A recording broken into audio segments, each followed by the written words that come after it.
a website and organization that are pushing for a national paid leave policy. Welcome back to Techstination. I'm Fred Fishkin. Joining us is Dawn Huckelbridge, Director of Paid Leave for All. Thanks for taking the time, Dawn. Thanks for having me. Good morning. Well, paid leave for all American workers is being debated as part of the reconciliation package before Congress. Give us the overview here.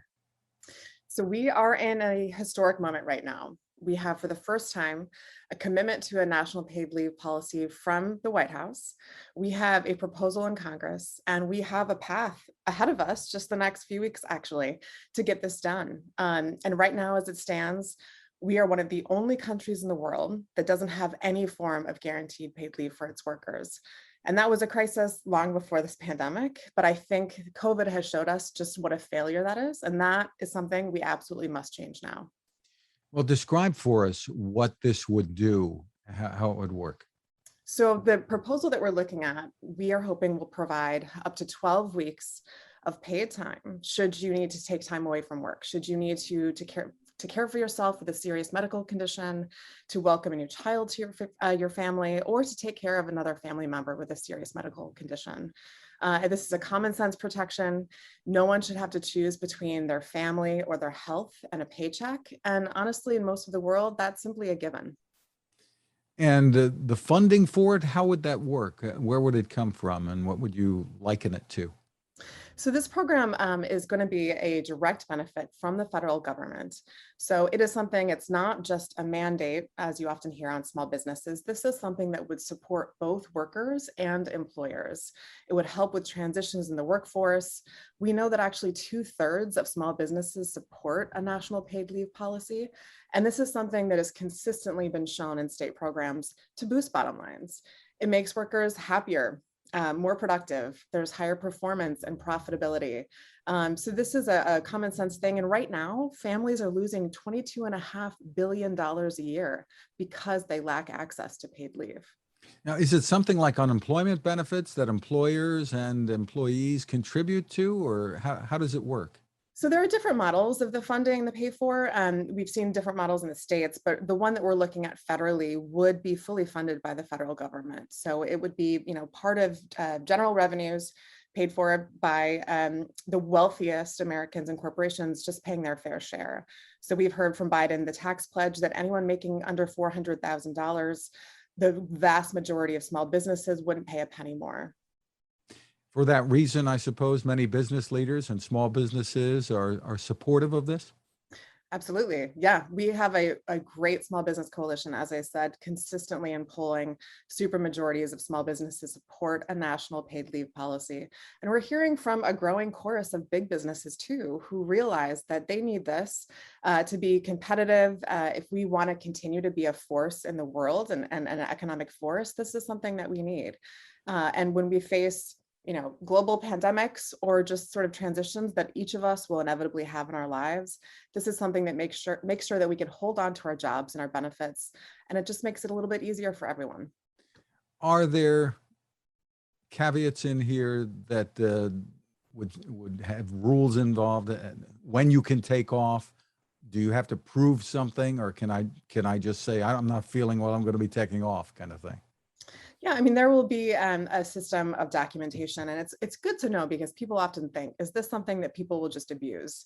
But we have now 10 states who've passed paid leave at the state level, and there is really no evidence whatsoever of abuse of the policies. It's something people need and appreciate and take advantage of in appropriate and legal ways. And yeah, there will be some documentation, but this is something that is only going to lessen the burden on workers.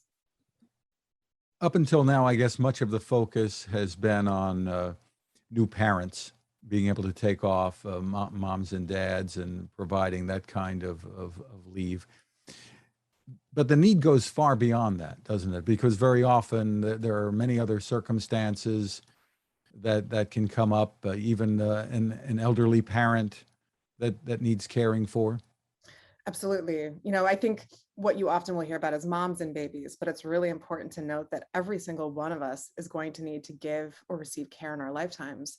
And to your point about parents, right now we're seeing I think in the next decade, the majority of baby boomers will be over the age of 65. Or is it all? Yes, many of them.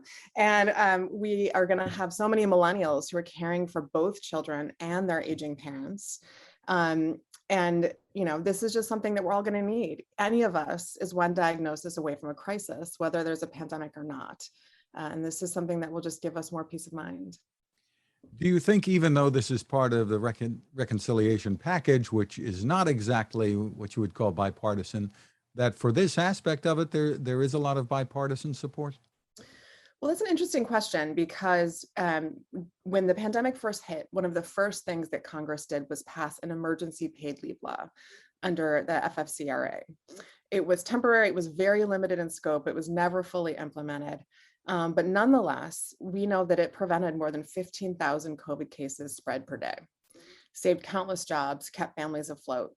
And this was done through a bipartisan vote. It was a historic vote. It was done through regular order. And on both sides of the aisle, we heard members of Congress touting and applauding that vote.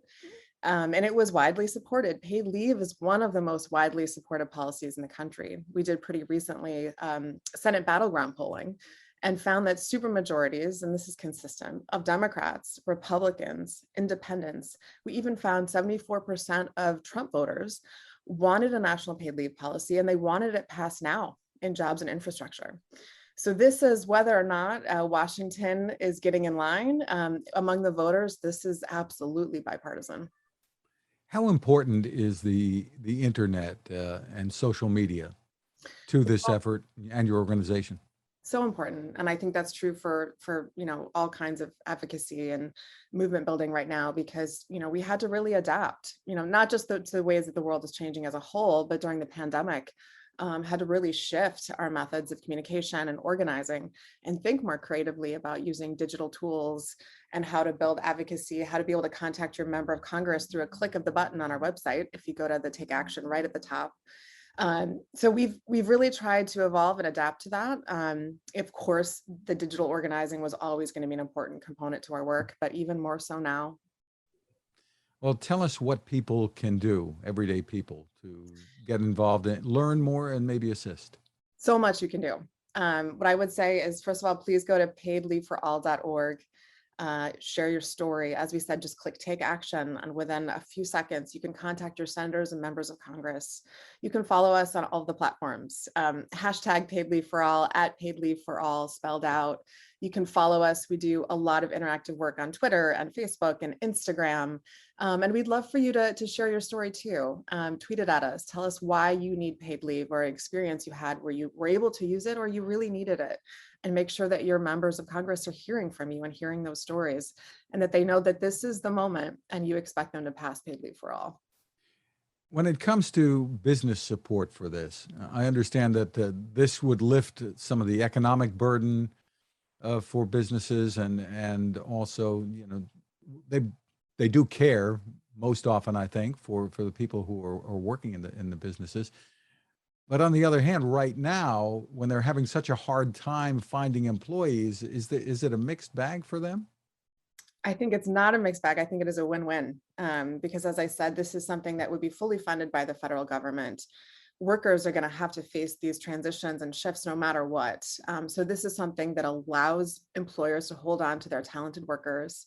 It allows them to deal with those shifts in the workforce, particularly now when things are still so uncertain. Honestly, we've done some looking at the numbers, and if we passed federal paid leave with other related care policies, it would yield millions of jobs, billions in wages, and trillions in GDP. So it's hard to imagine that we're going to leave that on the table, and we really can't afford the costs of inaction any longer. So instead of quitting a job because people feel they have to care for a situation or a loved one, they'd be able to keep the job and take off the needed time. Absolutely. And we're seeing, these labor shortages all over. So this is something, as we're thinking about back to school, as we're seeing the Delta numbers, as we're just facing a lot as a country, this is something that would help it all a little bit, help keep us going. The website, once again? Paid Leave for All, spelled out, .org. And please visit it. Dawn Huckelbridge, thank you so much for taking the time with us. Thanks so much for having me. Now this. It takes a lot of listening to build a better radio, and that's just what the folks at C. Crane have done. Bob Crane and his crew, nestled among the rivers and tallest trees in the world in Fortuna, California, have made a habit of listening to their customers. And that's just what they've done in building the CC Skywave SSB, the Swiss Army knife of portable radios. For everyday listening to AM or FM in the yard or patio or on the nightstand, without having to drain a mobile phone battery, it's a great companion.